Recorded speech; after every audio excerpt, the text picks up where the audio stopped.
ठीक। तो आज का हमारा टॉपिक है, बहुत ही सदाबहार टॉपिक कहा जाता है ये ओम का। सदाबहार का मतलब जानते हो क्या होता है? सदाबहार एक ऐसा पौधा होता है जो हमेशा हरा भरा रहता, उसे सदाबहार कहते हैं।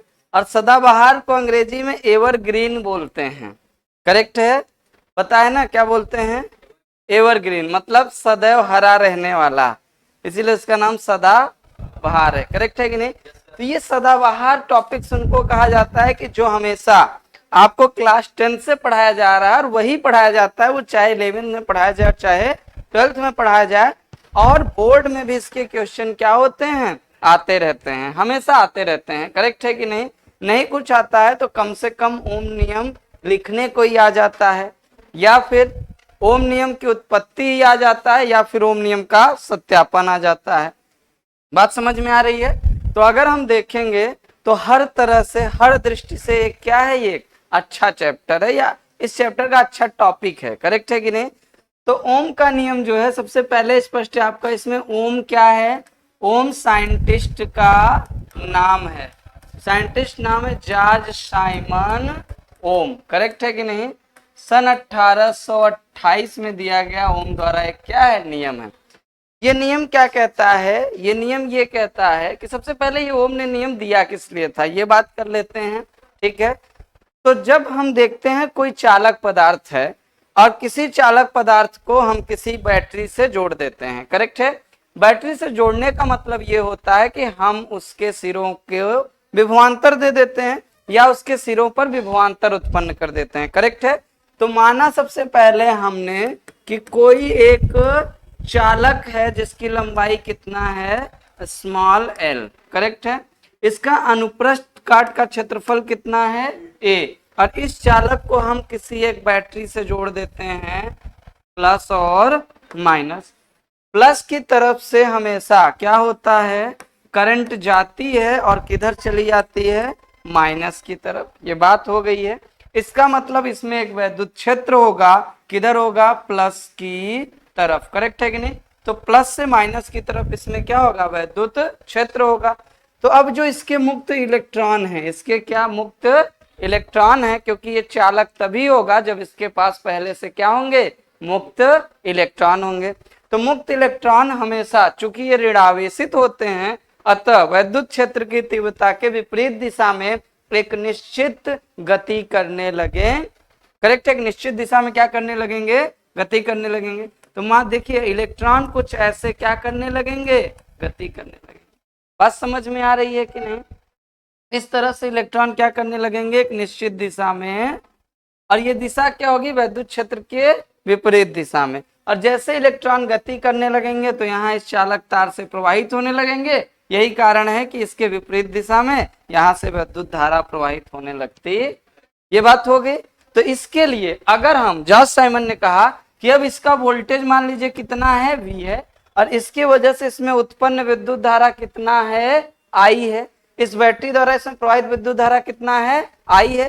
तो इनके सिरों पर भी एक क्या आ जाएगा, विभवांतर आ जाएगा ना। तो मान लेते हैं ये सिरा A है और ये सिरा V है।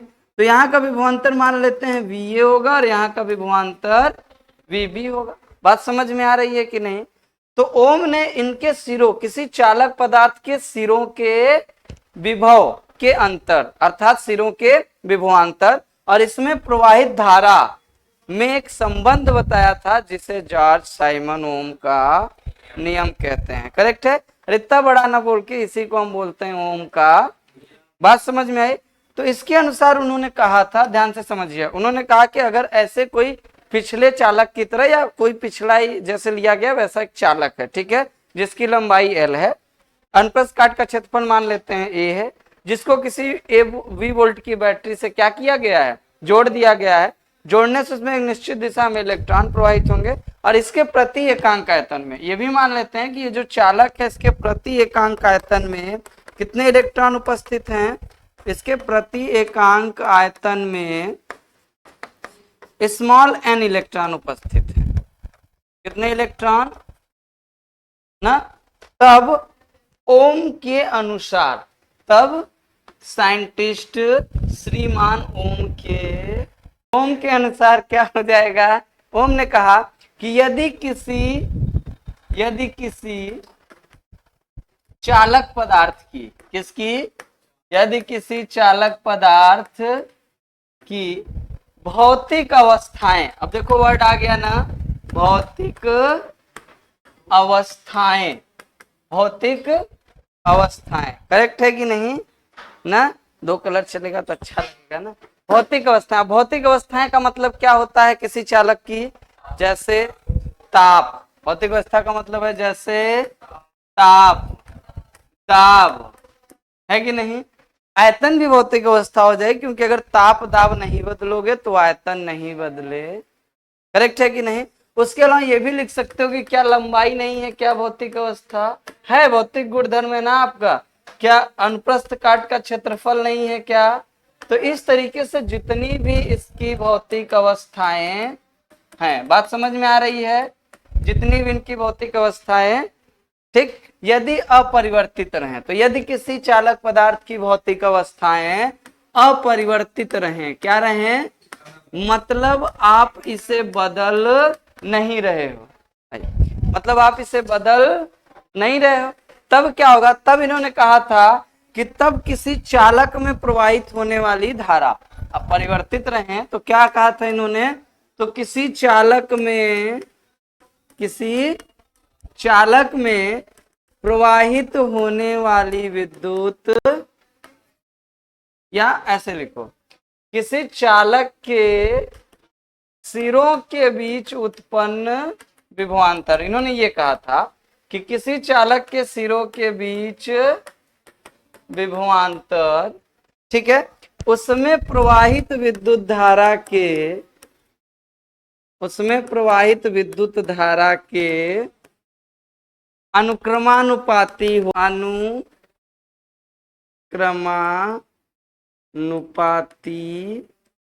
होता। बात समझ में आई? करेक्ट है। तो जॉर्ज साइमन एक वैज्ञानिक थे, करेक्ट है, उन्होंने बताया था कि यदि कोई चालक है और उसमें आप विद्युत धारा प्रवाहित कर रहे हो, और अगर विद्युत धारा प्रवाहित कर रहे हो तो उनके सिरों के बीच क्या आएगा? विभवांतर आएगा, करेक्ट है कि नहीं? तो प्रवाहित धारा के कारण उत्पन्न होने वाला विभवांतर यदि चालक की भौतिक दशाएं न बदलो तो प्रवाहित विद्युत धारा के सीधे अनुक्रमानुपाती होता। तो इसको हम ऐसे लिखे हैं कि यदि किसी भौतिक चालक की भौतिक अवस्थाएं अपरिवर्तित रहें तो उसमें उसके सिरों पर उत्पन्न होने वाला विभवांतर उसमें प्रवाहित विद्युत धारा के अनुक्रमानुपाती होता। अर्थात कि अगर कहीं आपका कोई विद्युत चालक है या चालक पदार्थ है, उसमें उत्पन्न होने वाला विभवांतर सिरों पे कितना है? V है, जहां V का मान हो जाएगा आपका दोनों बिंदु सिरों के विभव का अंतर। एक जगह हमने VA माना है और एक जगह क्या माना है? VB माना है। तो इनके सिरों के बीच उत्पन्न विभवांतर इसमें प्रवाहित धारा के सीधे समानुपाती होता। इसी को हम ओम नियम के नाम से जानते। इसका मतलब ओम ने कहा, इसका मतलब ओम ने सीधी सी बात की कि अगर ये है चालक, इसको किसी आपने जोड़ा है बैटरी से और इधर से जा रही करंट आई और इसमें इस दोनों सिरों के बीच का विभवांतर V है, तो V सीधे अनुक्रमानुपाती होगा किसके? I के। अब अनुक्रमानुपाती का चिन्ह हटाओगे तो क्या आ जाएगा? यहाँ V और I का अनुपात एक नियतांक के, या फिर ऐसे भी लिख सकते थे कि V बराबर नियतांक गुणित क्या हो जाएगा? I। और इसी नियतांक को हम बोलिए प्रतिरोध कहते, इसी को हम आगे R से प्रदर्शित करेंगे और इसी को हम प्रतिरोध कहते। बात समझ में आई? इसका मतलब ओम नियम के आधार पर हम एक बात ये भी कह सकते हैं कि यदि किसी चालक में I धारा प्रवाहित होने से उसके सिरों के बीच का विभवांतर V है तो V और I का अनुपात नियत रहता। V और I का अनुपात क्या रहता है? इसे ओम नियम कहते।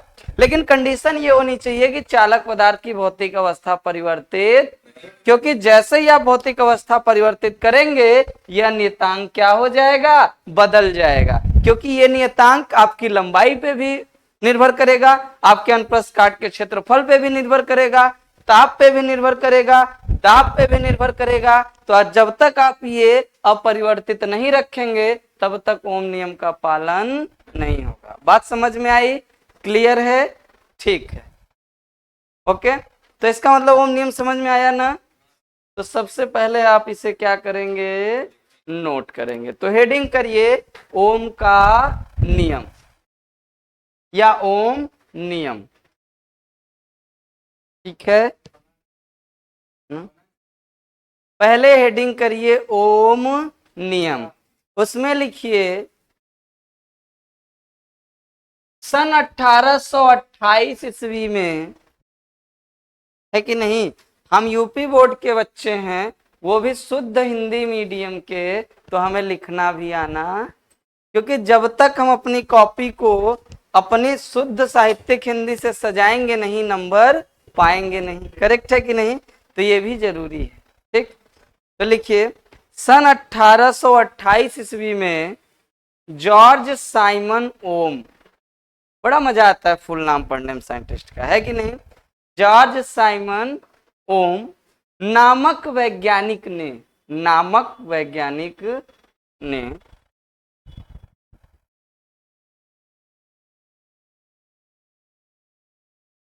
ठीक है, किसी चालक पदार्थ में प्रवाहित होने वाली धारा, किसी चालक पदार्थ में प्रवाहित होने वाली विद्युत धारा, पदार्थ में प्रवाहित होने वाली विद्युत धारा तथा तथा तथा इस विद्युत धारा के कारण, इस विद्युत धारा के कारण चालक के सिरों के बीच, चालक के सिरों के बीच उत्पन्न विभवांतर के बीच संबंध स्थापित करने के लिए, के बीच संबंध स्थापित करने के लिए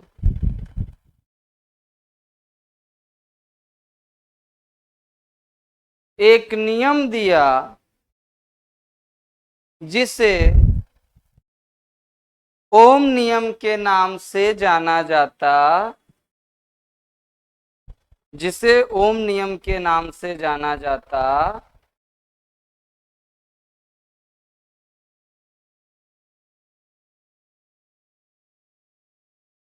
ओम नियम के नाम से जाना जाता।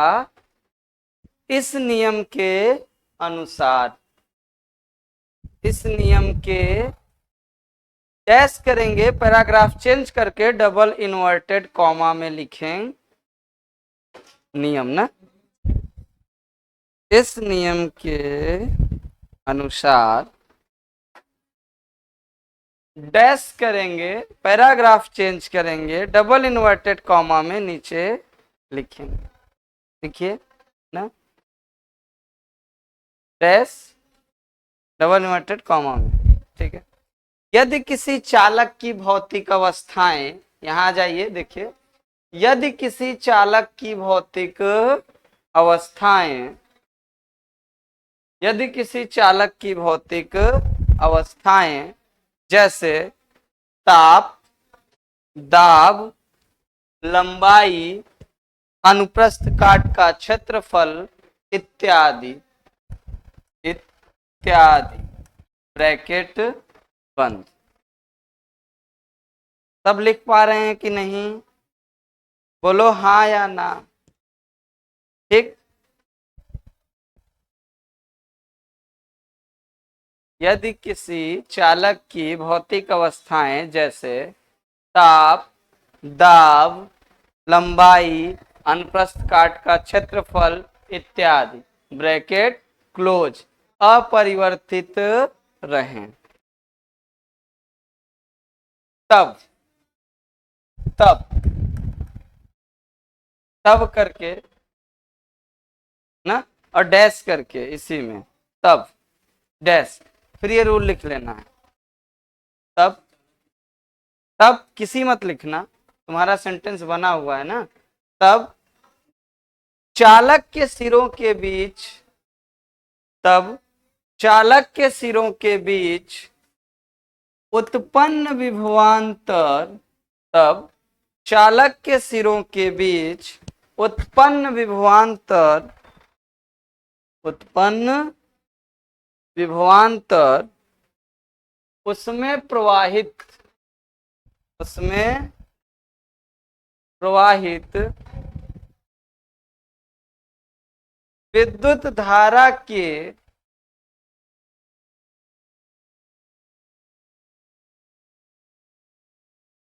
अनुक्रमानुपाती होता, अनुक्रमानुपाती होता है। ठीक है, डबल इन्वर्टेड कॉमा क्लोज। ठीक है, अब नीचे से लिखना है अतः यदि, अतः यदि, अतः यदि। ठीक है, नेक्स्ट स्लाइड पे आते हैं। यदि क्या मानेंगे थोड़ा ना, यदि चालक में बहने वाली धारा स्मॉल आई हो, अतः यदि लिखो चालक में बहने वाली धारा स्मॉल आई हो, ठीक है, तथा इसके सिरों पर उत्पन्न विभवांतर कैपिटल वी हो। अतः यदि चालक में प्रवाहित धारा स्मॉल आई हो तथा इसके सिरों के बीच उत्पन्न विभवांतर कैपिटल वी हो, कैपिटल वी हो, तब तब तब देखना क्या है, फिर से मैं दिखा दे रहा हूं।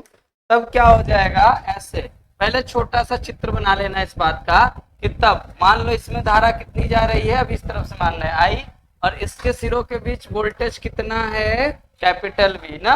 तब ओम नियम से क्या हो जाएगा बता दो, अरे बताओ भाइयों, ओम नियम से क्या हो जाएगा, पी अनुक्रमानुपाते।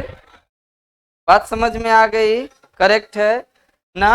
तो that is V by I बराबर, V बाई आई बराबर, बात समझ में आ रही है कि नहीं। तो इसी को बाद में हम क्या बोलेंगे, और आगे हमारा टॉपिक मिल गया, इसे हम पढ़ेंगे जिसे बोलते हैं रेजिस्टेंस, और जिसका थोड़ा सा हमें आइडिया है कि इसका मान अगर लंबाई बदलोगे तो बदल जाएगा, एरिया बदलोगे तो बदल जाएगा, टेम्परेचर बदलोगे तो बदल जाएगा, प्रेशर बदलोगे तो, इसका मतलब अगर नियत रखना है तो आपको भौतिक अवस्थाएं अपरिवर्तित रखनी पड़े। यही अभिष्ट ओम का क्या है, नियम है। तो ओम नियम से क्या पता चल गया, V बराबर, प्रतिरोध को किससे दिखाते हैं, कैपिटल। तो यहां से पता चल गया V बराबर आई, बोलो V बराबर आई। तो नोट कर लीजिए ये पूरा, समझ में आ गई बात, बोलिए हाँ या ना।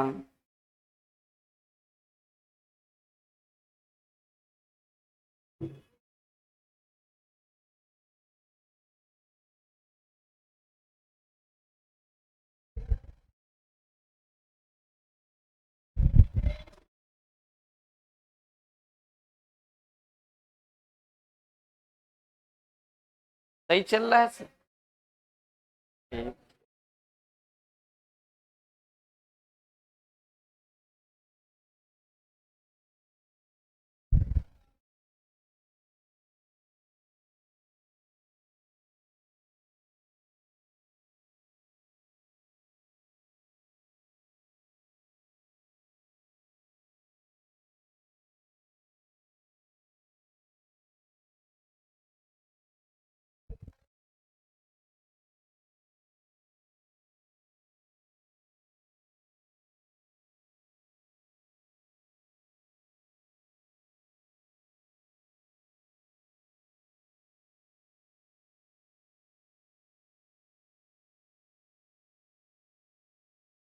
हो गया,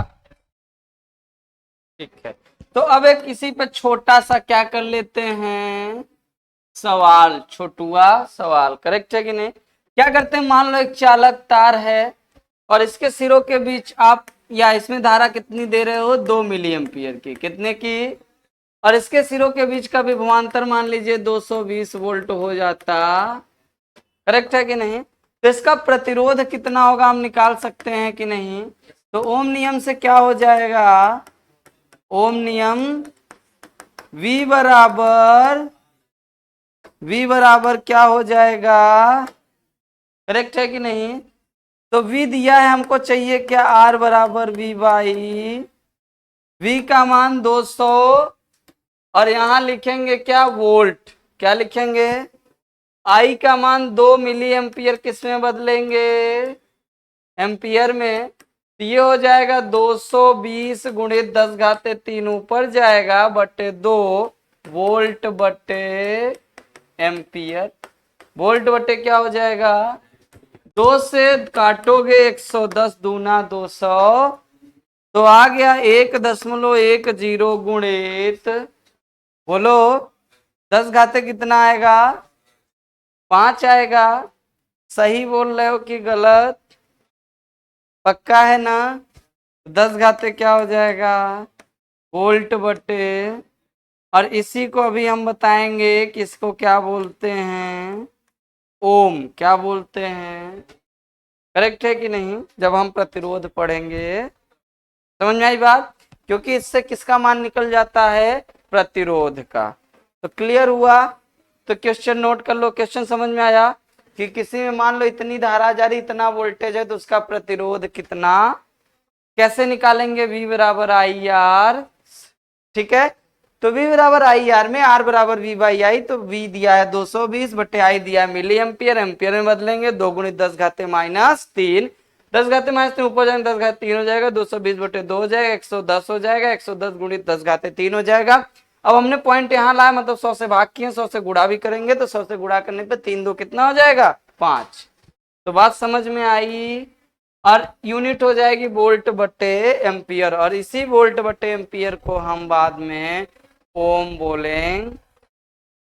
समझ में आई बात, करेक्ट है ना, ओके।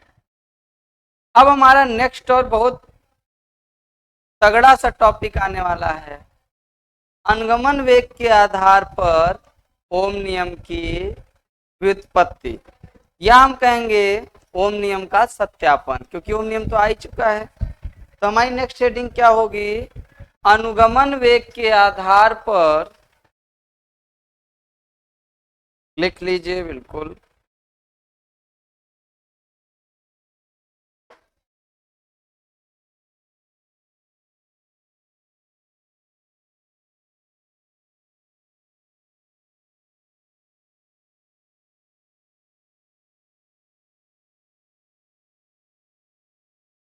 एक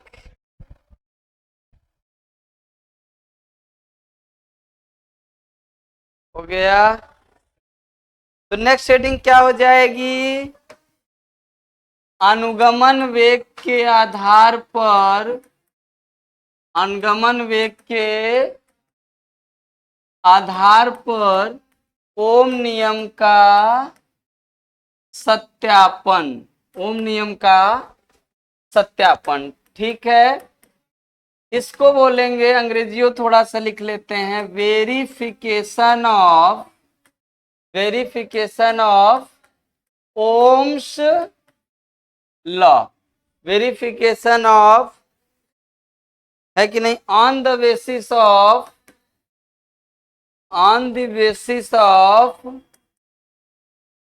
ड्रिफ्ट वेलोसिटी, ठीक है।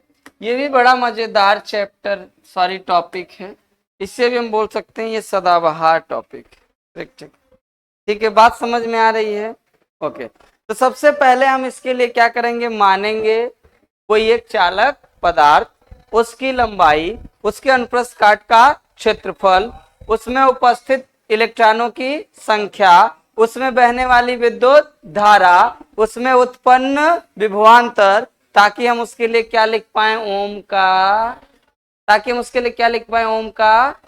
और हमने मानने वाली बात थोड़ा शुरू में आपको बताई है, बोलिए हाँ या ना, कि सबसे पहले हमने माना कि कोई एक चालक पदार्थ है जिसकी लंबाई कितनी है, स्मॉल एल है, अनुप्रस्थ काट का क्षेत्रफल कितना है, ए है, जिसको V वोल्ट की बैटरी से जोड़ दिया जाता है, जिसके कारण उसमें प्रवाहित विद्युत धारा कितना है, I है, जिसके कारण उसमें उत्पन्न वैद्युत क्षेत्र की तीव्रता कितनी है, E है। बात समझ में आई, करेक्ट है। तो सबसे पहले आप इसमें मानिए, ठीक, लिखिए माना,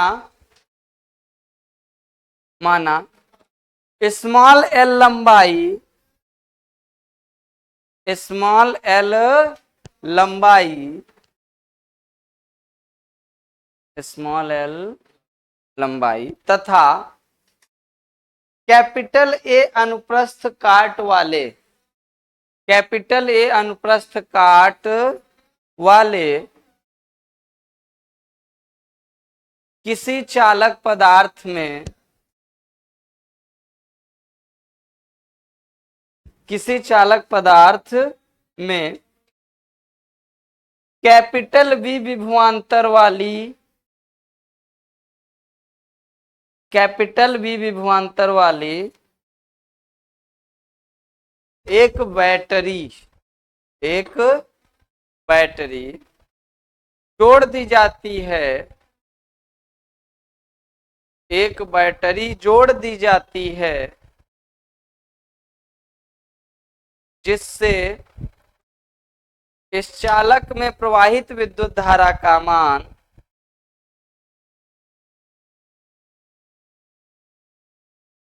जिससे इस चालक में प्रवाहित विद्युत धारा का मान स्मॉल आई है।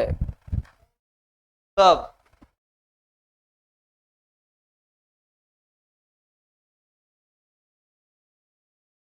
तब यदि इस चालक के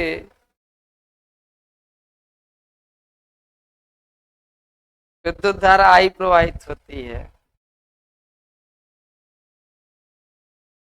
तब यदि इस चालक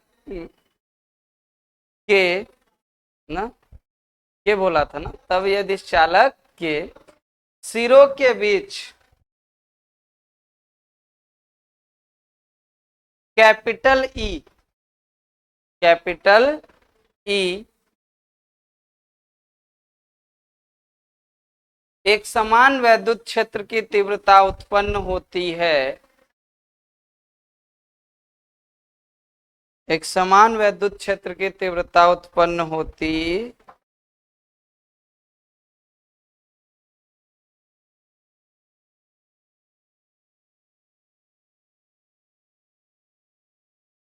ठीक है, जिससे, जिससे इलेक्ट्रॉन,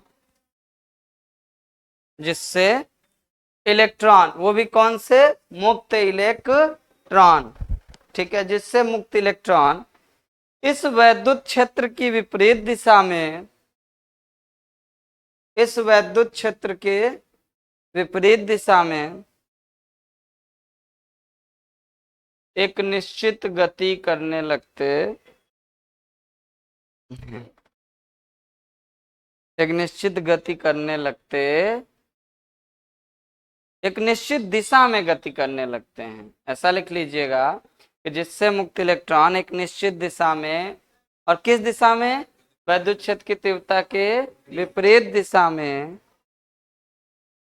क्या लिख लिए, जिससे मुक्त इलेक्ट्रॉन वैद्युत क्षेत्र की इस निश्चित दिशा में, हाँ वैद्युत क्षेत्र के विपरीत एक निश्चित दिशा में, वही जो पहले था वही सही था कि वैद्युत क्षेत्र के विपरीत एक निश्चित दिशा में गति करने लगते, करेक्ट है ना, सेंटेंस बनना चाहिए, और क्या, बातें समझ में आ रही हैं सारी, ठीक, क्या करने लगते हैं, गति करने लगते, ठीक।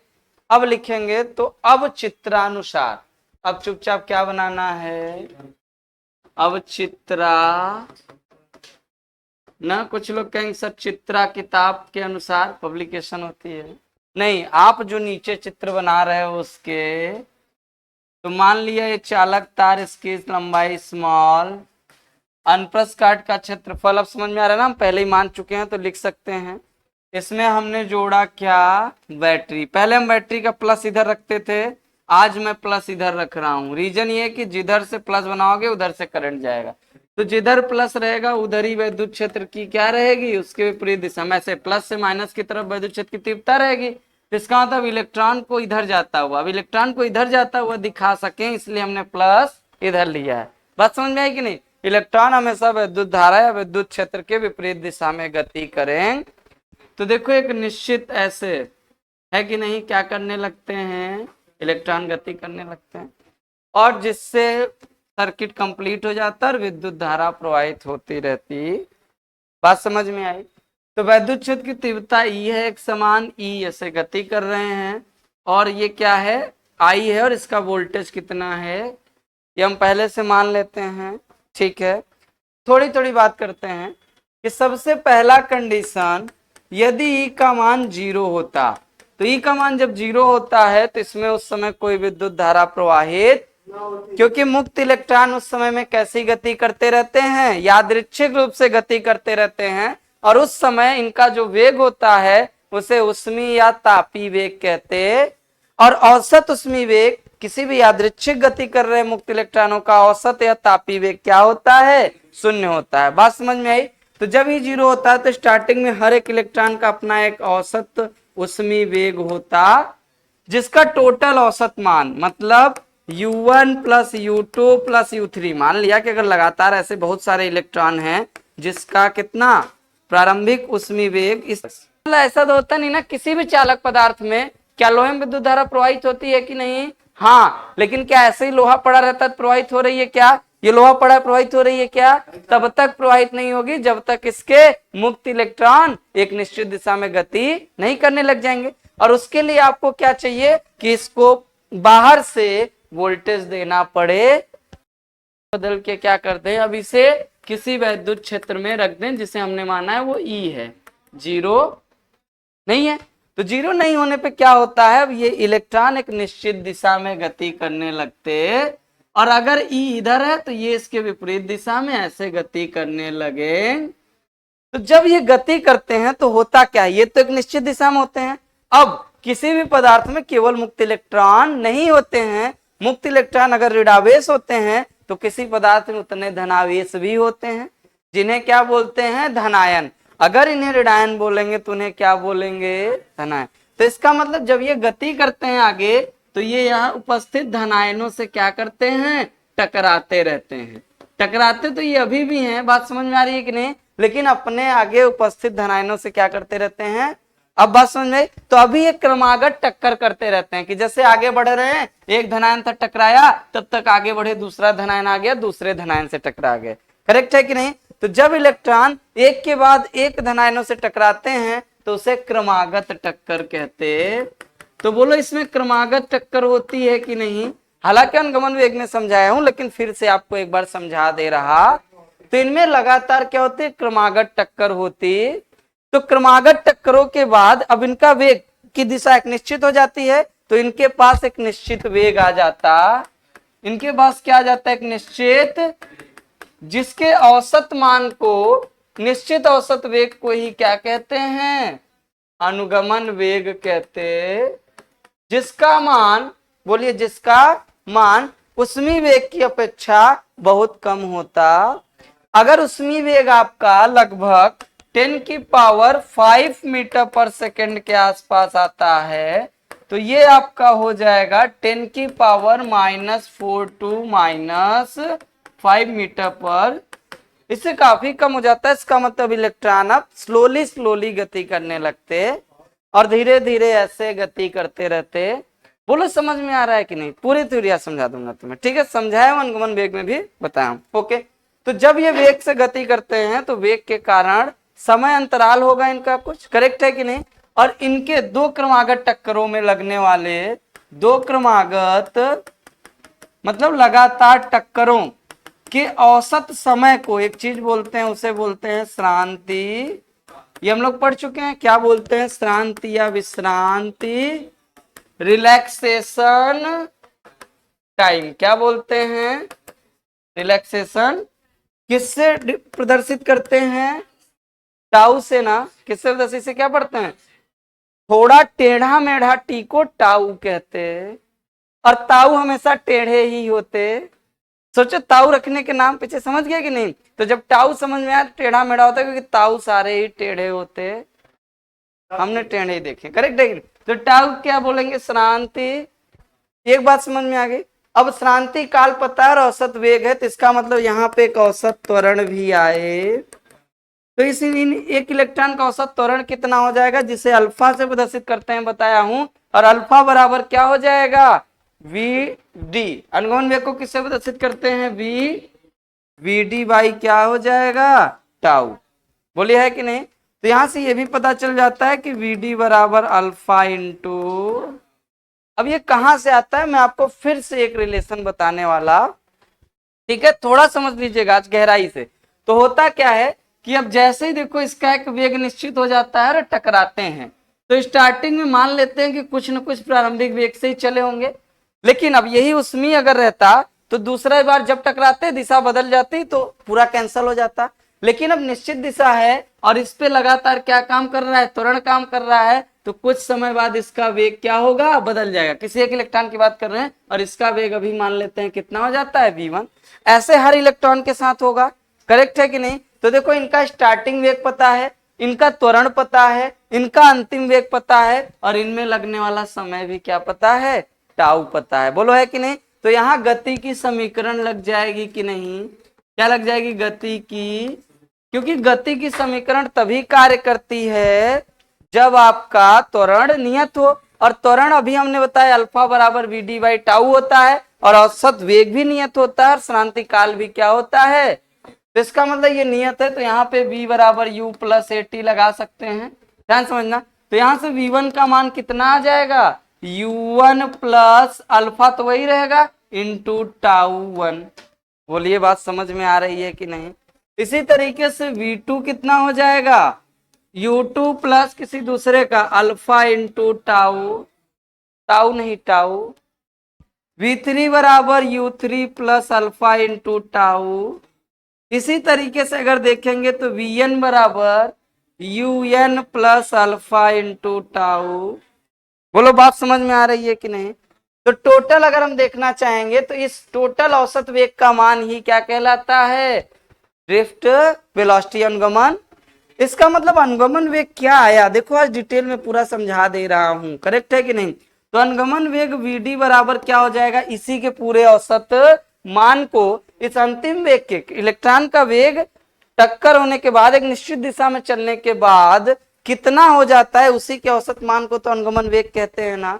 तो टोटल अनुगमन वेग कितना हो गया मेरे प्यारे भाइयों? बताओ कितना हो गया? दिख रहा है? नहीं दिखेगा तो चश्मा लगा। अनुगमन वेग Vd बराबर क्या हो जाएगा?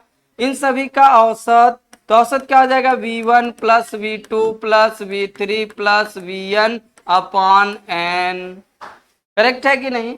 अब देखिए अगर ध्यान से, तो v1 क्या है? u1 plus alpha tau. इसी तरह से v2 क्या है? u2 plus alpha tau. अगर लास्ट तक लिखो तो u1 into alpha tau n upon. Correct है कि नहीं? समझ में आ रही बात की नहीं? बोलो हाँ या ना। करेक्ट है?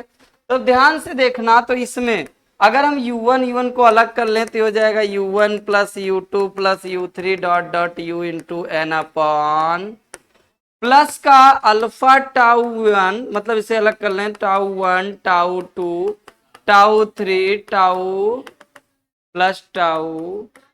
ये भी किसका हो जाएगा? श्रांति कालों का औसत हो जाएगा, और उसी को हम केवल टाउ बोलते, तो ये भी फिक्स हो जाएगा अपॉन का क्या? एन। तो ध्यान देखना ये क्या होता है?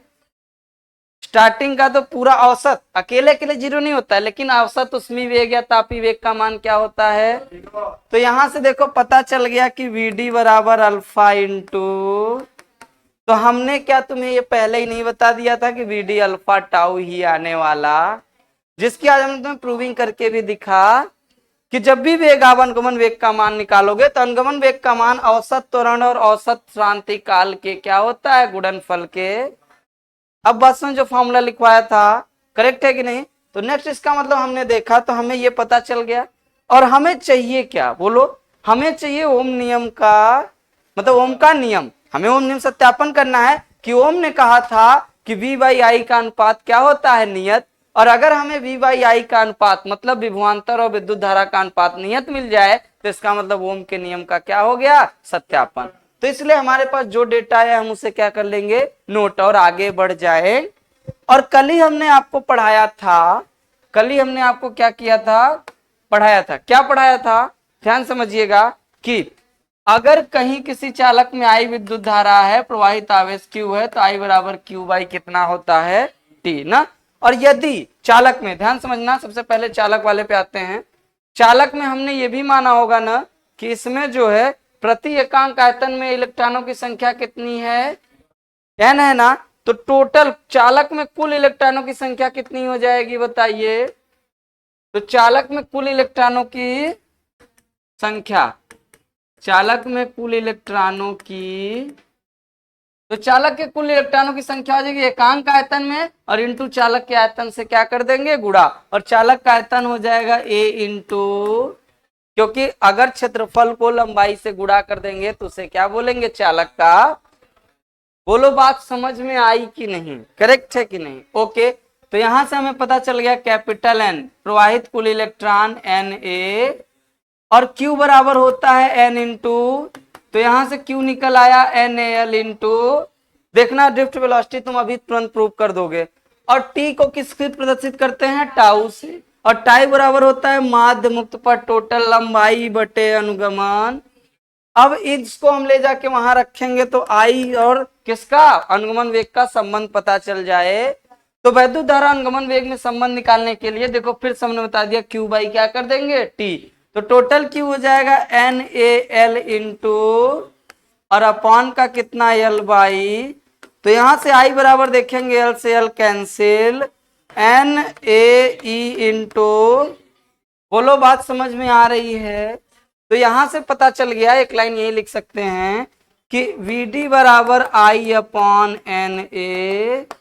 समीकरण नंबर 3 चीजें अभी आपने हमने आपको बताई। तो हमारे पास Vd भी आ गया, हमारे पास I भी आ गया। अब हमें चाहिए केवल क्या, विभवांतर। अगर विभवांतर और I का अनुपात चाहिए तो अभी आपके पास क्या नहीं आया है, विभवांतर। और कब से आप बात कर रहे हो कि इलेक्ट्रॉन किसी वैद्युत क्षेत्र की उपस्थिति में ही गति करते, और अगर किसी वैद्युत क्षेत्र में है इलेक्ट्रॉन, फिर से देख लेना, इलेक्ट्रॉन किसमें, वैद्युत, तो वैद्युत क्षेत्र के इधर इलेक्ट्रॉन चूंकि ऋणावेश है तो इधर एक क्या लग जाएगा, बल। और इस बल का मान कितना होता है, Q इंटू E ना। और इलेक्ट्रॉन का आवेश कितना है, E, और ये कितना है वैद्युत क्षेत्र की तीव्रता, कैपिटल E। और जिस बैटरी से आप इसे विभवांतर दे रहे हो उसका वोल्टेज हमने कितना एज्यूम किया है पहले से, कैपिटल V।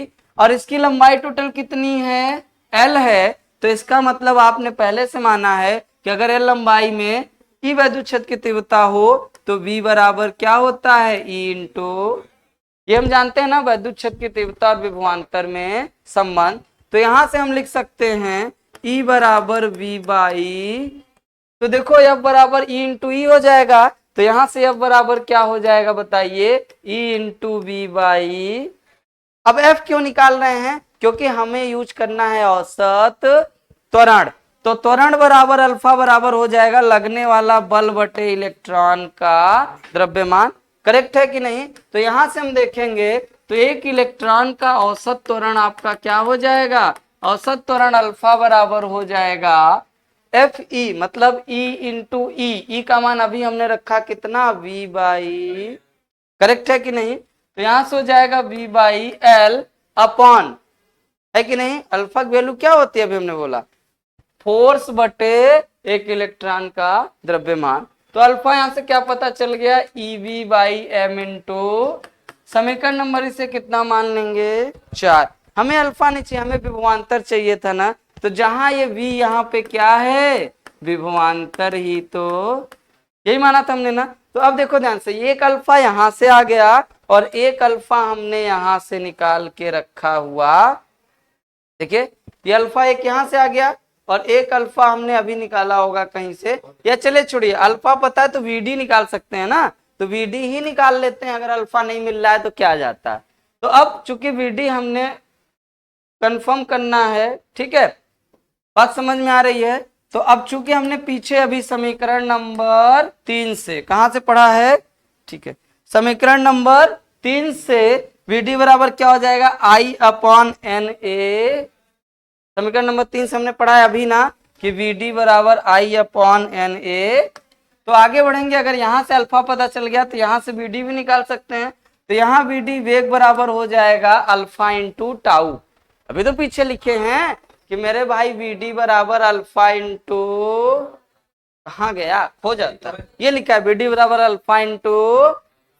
तो यहां से हम अगर अल्फा नहीं मिल रहा है तो वीडी तो मिला है ना, तो वीडी बराबर हो जाएगा EV by M L into समीकरण नंबर, जिससे याद रहे किसमें क्या है। अब एक वीडी यहां से निकला और एक वीडी अभी पीछे निकाले हो, आई अपॉन एन ए ना।